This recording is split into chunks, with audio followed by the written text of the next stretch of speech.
Yes. And where was that money withdrawn from, and how, and who?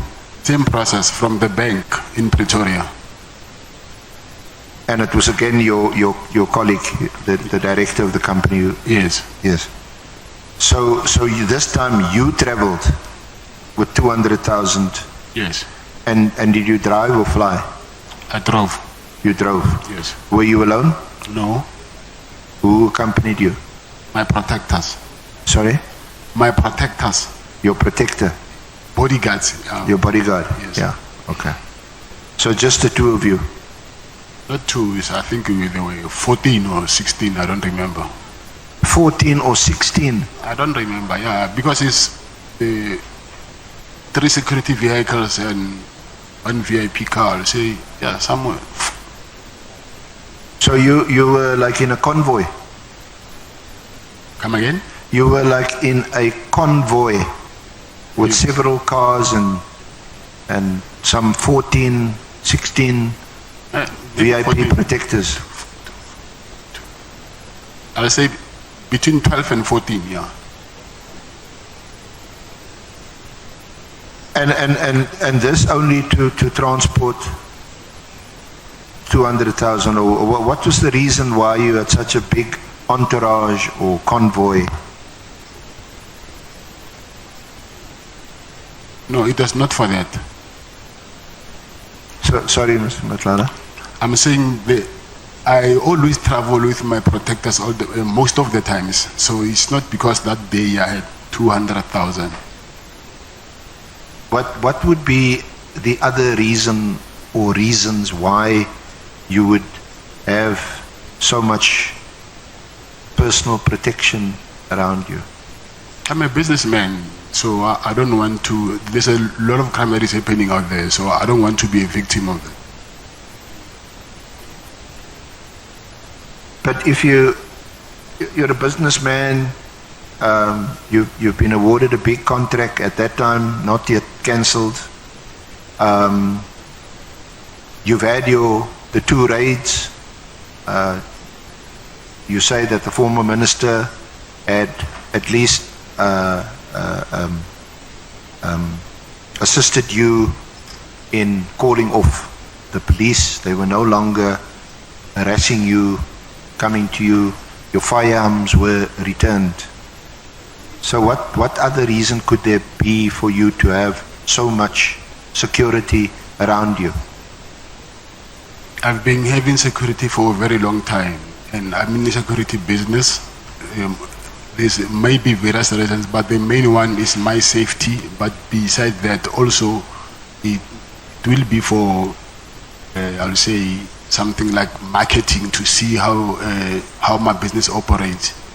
But the main reason is for my safety.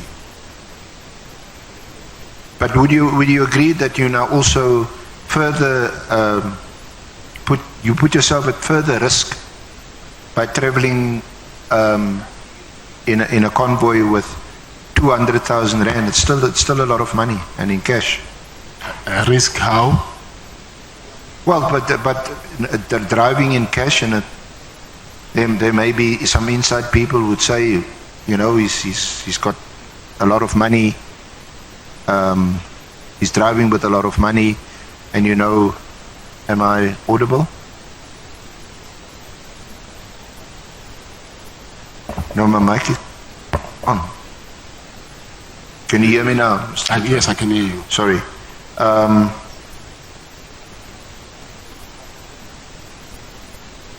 Yeah, we also know, and I'm asking you, since you actually mentioned it about traveling. Sorry. Can I take Honorable Number? Yeah, thanks, Chair. I think the witness has partly clarified this aspect. I wanted to confirm with him, based on the experience that I have, people who direct companies which deal with security services, that as part of their marketing strategies, they strengthen their security just to demonstrate the strength of their capacity in public. So I wanted to check with him if that is not part of the reasons why he has so much security. Apart from the security concerns that we have outlined, I just wanted you to give clarification in that regard. Yes, I think I've just answered that. Like he said, that I said it was also part of marketing.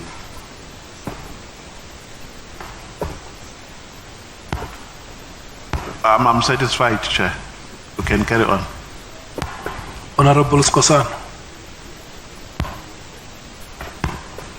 I'm covered, Chair. Thank you. Let's proceed, SC. Thank you.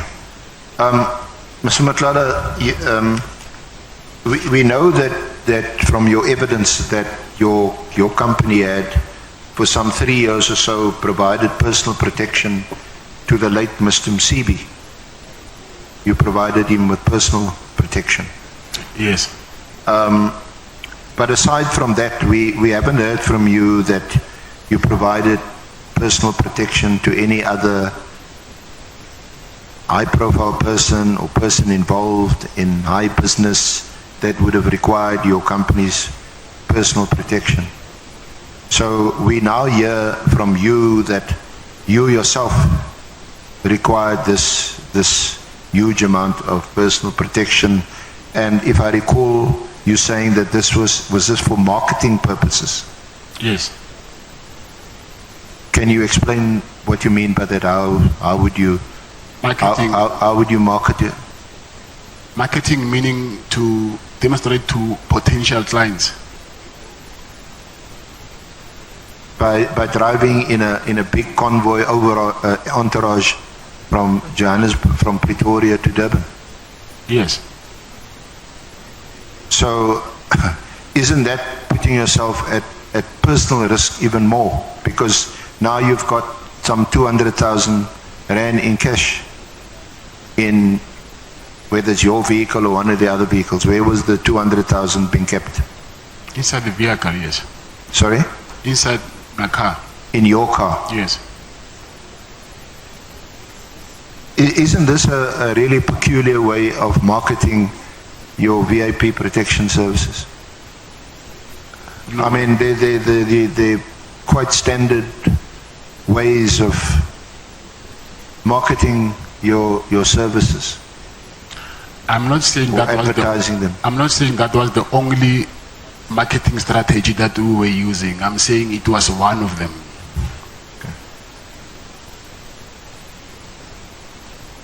So let's just, I'm sure there'll be some other questions, but let me just wrap up on this aspect.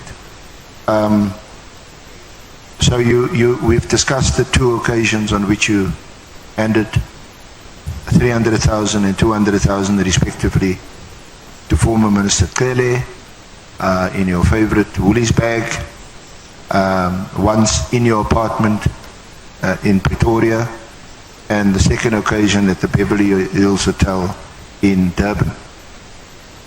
Does that capture correctly? Yes, that's right.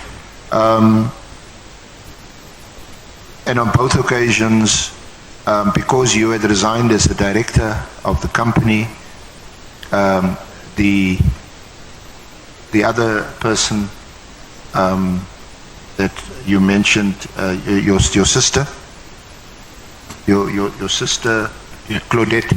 Yes, that's correct. Yeah, she would have gone to FNB Bank, Menlyn Park, to withdraw the cash, and you collected the cash and brought it to your apartment. Is that right? Yes, that's right. Okay. And these cash withdrawals will be evident from the bank statement once that is obtained. Yes, that's correct. Okay. And just to round off then, subsequent to the March payment, did former Minister Kele make further demands? Yes, he did. And how did you do it? Same way that you call it. I think I explained yesterday that he called me and said he has money problems. His car and his wife's car, they're giving him problems, so he needed money. Okay. And this occasion that you said you won't forget because it involved you being in Durban for the big game at Moses Mabhida between Chiefs and Pirates, was that there at the March handover, or was it on some other occasion? Some other occasion. And at that, and you can't remember when that was, or what was the date? 9th of May. The 9th of May. Yes. Okay. And is it at that point, and where do you do so, where you tell him, sorry, I'm no longer making any payments to you? I didn't answer him. I just ignored these calls. So when you were at Moses Mabhida on the 9th of May, I was not at Moses Mabhida. I'm saying there was a soccer match there. Oh, okay. You were still in Pretoria? No, I went to Durban, but while I was there, I just decided to not continue with what I was anticipating to. So I just said, no, this thing will never end. Actually, let me just stop, because there were other demands that he was making, which I said, okay, this will call for this other one, the other one will call for another one, so rather let me just cut it now. What other demands did you make?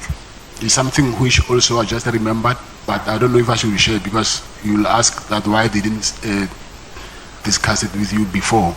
He said to me that he has a son who most people don't know of. That son, he's in engineering.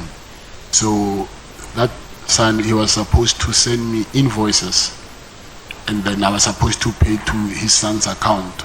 And then he wanted to buy a house. He said he wanted to retire, to buy a house in a place called, anyway, it was the first time hearing that place, called Trafalgar in KZN. So he said he wanted a house there. So that was also some additional demand that Yes. that he made of you. Yes. And you say, was that all telephonic? No, that was while I was with him. The first time or the second time? The first time being in your apartment, the second time at the Beverly Hills Hotel? I don't remember that thing happened when we were in Beverly Hills or in Pretoria. I don't remember. Okay. Now, these, Honorable Chair, is it okay to continue? Thank you. These demands that you're now telling us about, is that you're only mentioning it to us now because it's not in your statement, also as you recollect? Yes. So there may be other demands, there may be other things that you also may recount at some other stage or later stage. Yeah, there might be. There might be. Yes. So this is not everything. No, I'm not saying if. I'm saying if I could. Should I remember something? I don't know whether I should mention it, but or just because it's not in my statement, I must not mention. I don't know. No, you under oath. What is important is what you say to us under oath. Okay. The statement is there to assist you and to refresh your memory. But if there are things that's not in the statement that occurs to you, then you actually obliged to tell us because you're under oath. Okay. Okay. So let me go to page 30 of your statement. SC, let's take Honorable Malim. No, thanks, Chair. I know the SC answered that question, but I was saying to Mr. Matlala that the affidavit is used to prepare him for this appearance. But anything that he thinks can help this committee to arrive at proper conclusions, he must say it because he's under oath.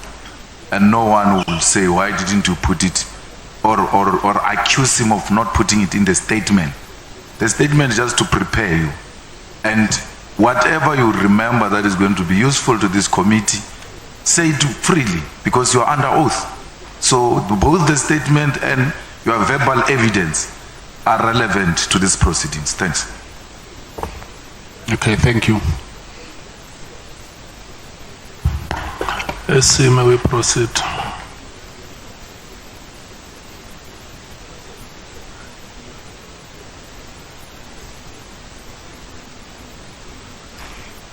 Yeah, I want to move to your meeting with Lieutenant General Mkunazi, which is at page 30 to 33 of your statement.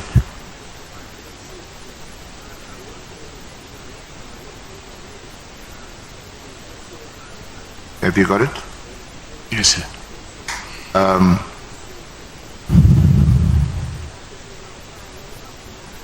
That was the meeting that you had with him at Pearls. At Pearls. Yes, that's correct. Was that his apartment or someone else's apartment? I know. Okay, you don't know. And who arranged that meeting? Was it your good friend Major General Sinona, the head of the Hawks in Durban? It was General Kele. General Kele arranged that meeting. And when did he arrange that meeting? Where did he arrange that meeting with you?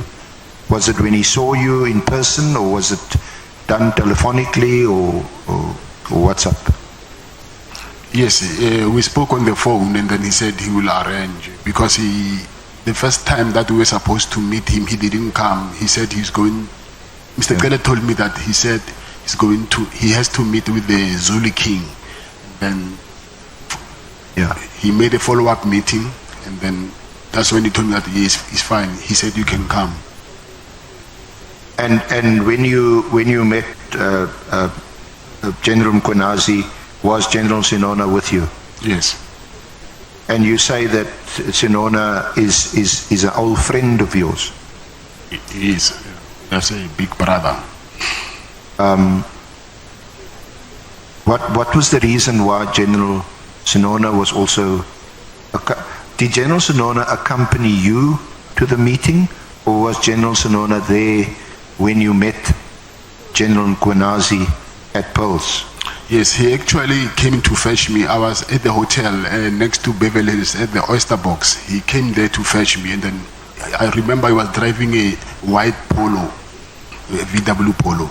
Yeah. And then I drove with him, but it's not far from, I think it's less than 100 meters to the Pearls. Yeah. And then when we got there, we saw General Mkunazi. He was waiting outside in a coupe, C-class coupe. And then we followed him. And he told the security guy to open the boom gate, and then we entered there by the basement. And we parked, and then... And what was the purpose of your meeting? And why did General Kele arrange this meeting with Mkunazi? Yes. I was complaining to General Kele that I'm not getting purchase orders, and then my payments are being delayed. And then he said, and I told him that the head of this contract is General Nkoa. So I suspect that maybe General Nkoa, there's something that she's not happy with the contract or something. And he said to me, he is not close. He knows General Nkoa, but the person who is very, very close with her is General Mkunazi. That's when he arranged that meeting with General Mkunazi. So for you, the purpose of having the meeting was for General Mkunazi to use his influence over General Nkoa, whom he was close to, according to Kele, because you were not getting payments. This would have been around 15 April 2025 this year, when you had the meeting. Yeah? I have a date, but... No, you've given us a date. It's in your statement on page 30, yes. Paragraph 126. Yes, that's correct. Yeah. So by then you were experiencing purchase order payment problems. Not payments only, payments, and also they were not sending any more work, like purchase orders. Yeah. Okay. Now, were you aware at that time that Major General Sinona was working at the Silverton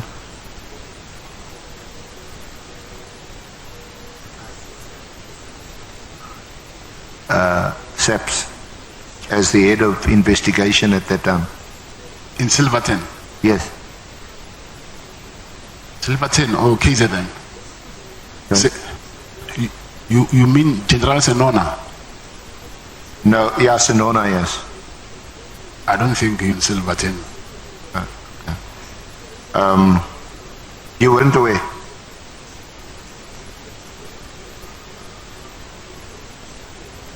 What I know is that he was the provincial head of DPCI in KZN, not Silverton. Yeah, he was the head of the Hawks.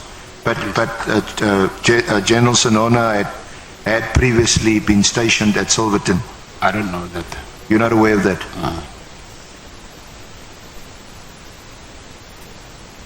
Because you would know or should know that there were a number of criminal cases registered against you at the Silverton SAPS. When at the time General Sinona was head of the detectives. In Silverton? Well, the head of the detectives, in charge of the detectives. In Silverton? Yes. I did not know that. It's the first time hearing that from you.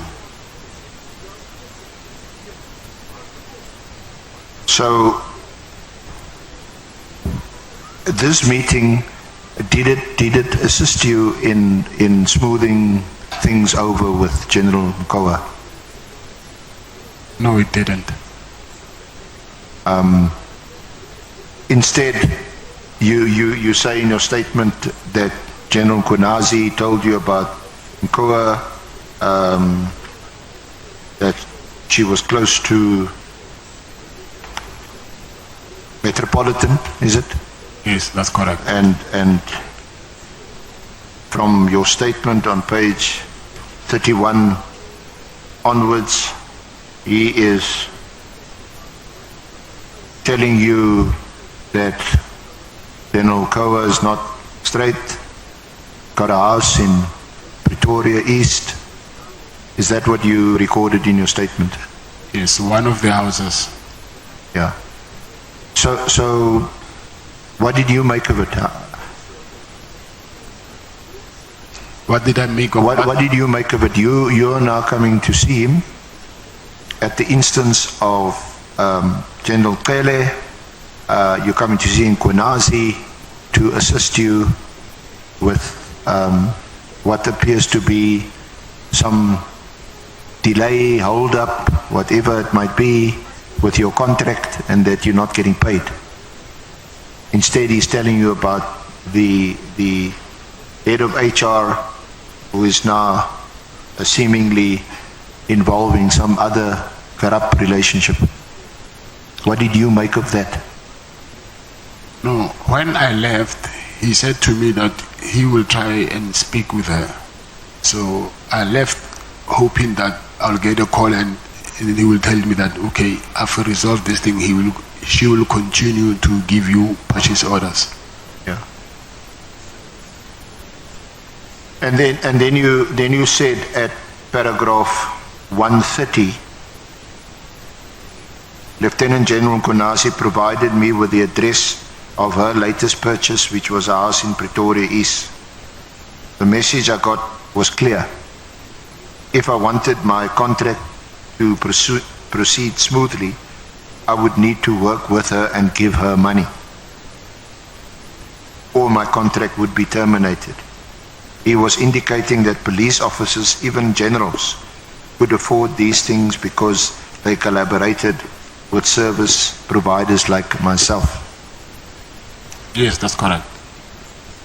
Now you would agree that this is not right. In fact, this reeks of corruption. If it's true, you would agree with that. Yes, I agree. So why would you participate and collaborate in such corrupt activities? My purchase orders being delayed as it is was corrupt. So me asking that they must send me back the purchase orders in time, that is not corruption. I'm asking someone who's doing corruption to do the right thing by giving me what is rightfully mine. So I don't know how by doing that is corruption. Yeah, but you've already paid huge amounts of money to a person of influence. That's illegal. It's unlawful, those payments you made. Do you accept that? Yes, Chair.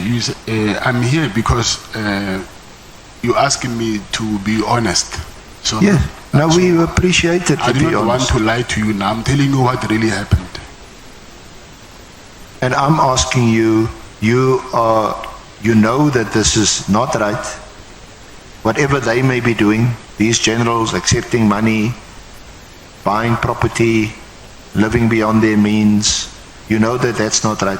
But you are now becoming party to it. Why would you? You've got a contract. You've been awarded a huge contract. But now you've already been paid millions by SAPS as part payment to that contract. Why would you now continue to participate in these clearly unlawful activities, criminal activities?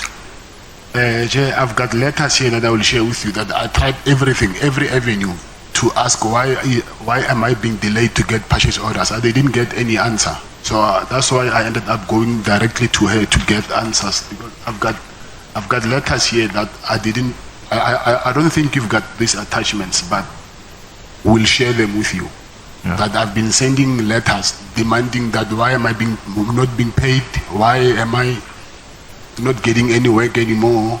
So these things frustrate you. So this is out of frustration. You've pursued lawful avenues to have whatever's left of your contract, to have that unblocked by whoever's blocking it and not paying you. So you would rather become involved in unlawful activities to unblock it. I wouldn't say unlawful at that time. I would say unethical. Unethical. I would say that, yes. Okay.